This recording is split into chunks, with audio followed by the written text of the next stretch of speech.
চাইছেন তারা ও কইছে আমি আবার মেম্বার 3 নাম্বার ওয়ার্ডে সদর মেম্বার তার কাছে আমি কইছি আমি সদর দা আমি তাকে কুরবান দেবো গরিব মানুষ কাজ টাজ করে আমি কি আর জমাইছি কুরবান দিই মাল্লা রাস্তা পুরো কখন না সমস্যা হইতো না তোমরা ধর্ম তোমরা ভালো আমরা ধর্ম পূর্বে কখনো এরকম অসুবিধা হয়েছে নি না কোনো দিন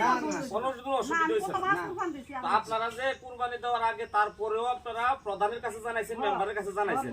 মেম্বার প্রধানে কি কইছে প্রধান না মেম্বারে কইছে দে কোনো সমস্যা হইতো না তোরা কোনো বেজাল হইতো না আগে থেকে দিয়েছে তো আগে থেকে দিয়েছি তো আপনারা তো আগের থেকে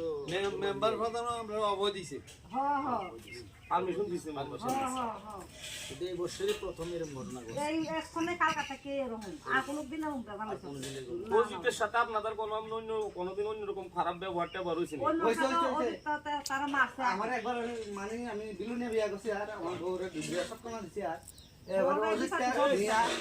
আমার সমস্ত ফুল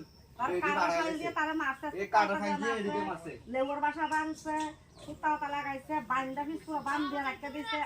মা একদম দিয়েছে আমি ৬০০০ টাকা বানিয়ে তার চিকিৎসা করছি এবার ২০০০ টাকা থেকে দই আনিছি পুরো আমার সাথে হলো গেছে যাক না আপনার এই ঘটনা দেখা খুব কষ্ট লাগতে আছে এই যে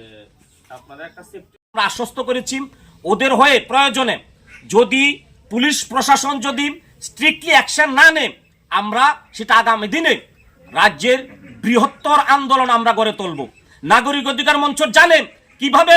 এসব দুষ্কৃতীকে কিভাবে শায়েস্তা করতে হয় আমরা গণতান্ত্রিক পদ্ধতিতে এই রাজ্যে আমরা দেখিয়ে দিব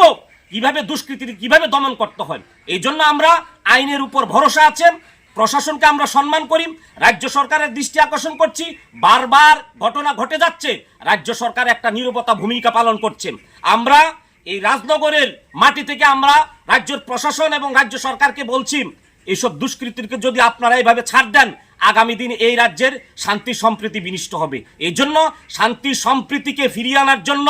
আমরা এই রাজ্য সরকারের কাছে আহ্বান করছি নাগরিক অধিকার মঞ্চের পক্ষ থেকে